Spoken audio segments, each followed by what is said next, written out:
মৰিয়নি নকছাৰী নৱবিকাশ সংঘত ভূপেন্দ্ৰ সংগীত আৰু জুবিন গাৰ্গৰ গীতৰ প্ৰতিযোগিতা। নৱবিকাশ সংঘ হৈছে নকছাৰী অঞ্চলৰ সাহিত্য সংস্কৃতি আৰু ক্ৰীড়াৰ প্ৰাণকেন্দ্ৰ। এই অনুষ্ঠানটোৱে ভৱিষ্যত প্ৰজন্মক আগুৱাই নিয়াৰ ক্ষেত্ৰত বিভিন্ন লক্ষ্যৰে বিভিন্ন ধৰণৰ কাৰ্যসূচী অনুষ্ঠিত কৰি আহিছে আৰু যোৱা দেওবাৰে সুধাকণ্ঠ ডক্টৰ ভূপেন হাজৰিকা আৰু অসমৰ হিয়াৰ আমঠু প্ৰয়াত জুবিন গাৰ্গৰ স্মৃতিত দুয়োগৰাকী মহান শিল্পীৰ গীতৰ প্ৰতিযোগিতা অনুষ্ঠিত কৰে। দুটা শাখাত অনুষ্ঠিত কৰা হয় এই প্ৰতিযোগিতাখন আৰু অষ্টম শ্ৰেণীলৈকে ক শাখা আৰু নৱম শ্ৰেণীৰ পৰা খ শাখাত ভাগ কৰি দিয়া হয়। প্ৰায় ৬০গৰাকী ছাত্ৰ ছাত্ৰীয়ে অংশগ্ৰহণ কৰিছিল এই প্ৰতিযোগিতাত আৰু উক্ত প্ৰতিযোগিতাৰ বিচাৰক হিচাপে নিমন্ত্ৰণ কৰি আনিছিল লিপিকা বৰুৱা ভূঞা আৰু জয়শ্ৰী গোস্বামীক। ভূপেন্দ্ৰ সংগীতত ক শাখাত প্ৰথম স্থান অধিকাৰ কৰে জিন্নাত হাবিবাই, দ্বিতীয় স্থান লাভ কৰে অমৃত তাঁতী আৰু তৃতীয় স্থান লাভ কৰে প্ৰপঞ্চী প্ৰজ্ঞা গগৈ। খ শাখাত প্ৰথম স্থান অধিকাৰ কৰে হিমাদ্ৰী ফুকন, দ্বিতীয় স্থান লাভ কৰে ইন্দ্ৰাণী গগৈ আৰু তৃতীয় স্থান লাভ কৰে বিশ্বজিৎ গগৈয়ে।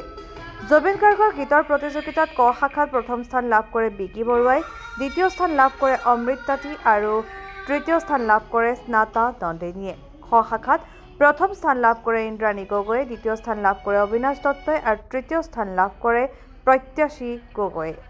প্ৰত্যেক প্ৰতিযোগীকে একোখনকৈ মানপত্ৰ আৰু মাননি প্ৰদান কৰিছে বুলি জানিবলৈ দিয়ে উদ্যোক্তাসকলে।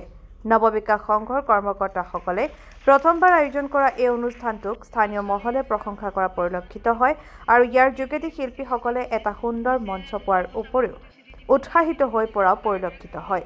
নৱবিকাশ সংঘই যোৱা 5 নৱেম্বৰ তাৰিখে সুধাকণ্ঠ ডক্টৰ ভূপেন হাজৰিকাদেৱৰ মৃত্যুতিথি আৰু আমাৰ জুবিন গাৰ্গৰ 18 নৱেম্বৰত আমাৰ যি উপজা দিন, দুয়োগৰাকী শিল্পীক লৈ আমি প্ৰথমবাৰৰ বাবে নৱবিকাশ সংঘই আয়োজন কৰিছোঁ গীতৰ প্ৰতিযোগিতা।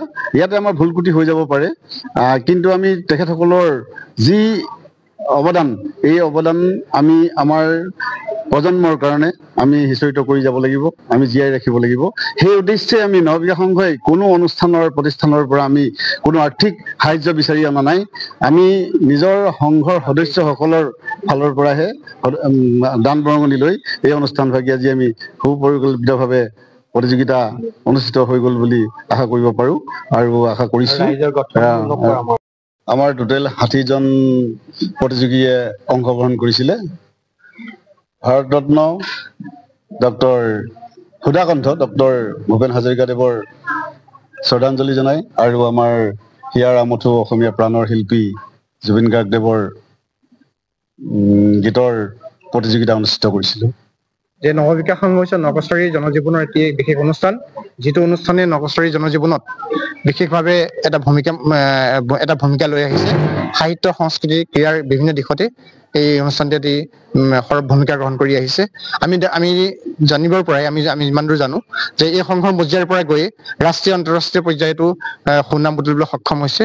আমাৰ প্ৰয়াস যে এই অঞ্চলৰ পৰা গ্ৰাম্য জীৱনত সম্পৃক্ত হৈ থকা নৱবিকাশ সংঘই যাতে গ্ৰাম্য অঞ্চলত সিঁচৰিত হৈ থকা যি প্ৰতিভা আছে, সেই প্ৰতিভাবোৰ যাতে আমি বুটলি আনি আমাৰ ৰাজ্যিকে হওক বা ৰাষ্ট্ৰীয় হওক বা আন্তঃৰাষ্ট্ৰীয় মঞ্চতে হওক যাতে সন্মান বুটলিবলৈ সক্ষম হয় আৰু গাঁৱৰ মান যাতে অটুট ৰাখিবলৈ সক্ষম হয়, তাৰ আমাৰ প্ৰয়াস অব্যাহত আছে। আজি এই নৱবিকাশ সংঘই যি প্ৰতিযোগিতাখন অনুষ্ঠিত কৰিলে মহান শিল্পী দুজনাৰ, প্ৰতিযোগিতাখনিত আমি বিচাৰক হিচাপে এই আসনত থাকি আজি দিনটো খুবেই ভাল লাগিলে, কিয়নো প্ৰতিযোগীসকল খুব বহুত উচ্চ মানদণ্ডৰ আছিলে আৰু প্ৰতিযোগী যথেষ্ট হৈছিলে। গতিকে এই শেষৰ মুহূৰ্তলৈকে থাকি আমি গীতখিনিৰ মাজত দিনটো থাকিলোঁ, গতিকে আমি বহুত ভাল লাগিলে আমাৰ। সেয়াই হয়, ছাত্ৰ ছাত্ৰীসকলে বহুত যত্ন কৰিছে। ইমান জটিল গীতখিনিক এই মঞ্চত প্ৰদৰ্শন কৰিবৰ কাৰণে বহুত তেওঁলোকে যত্ন কৰিছে, সেয়া আৰু কৰিব লাগিবই, কিন্তু তথাপি অনুশীলনটো প্ৰয়োজন সদায় থাকিব। যদি আমি সেই অনুশীলন এৰি দিয়ে সেই তাৰ পৰা বিচলিত হৈ যাব। গতিকে অনুশীলন অব্যাহত ৰাখি এই গীতখিনিক আগুৱাই নিয়াত আমাৰ নৱপ্ৰজন্মৰ যথেষ্ট কৰিবলগীয়া আছে, গতিকে আগবঢ়াই নিব বুলি আমি আশাবাদী।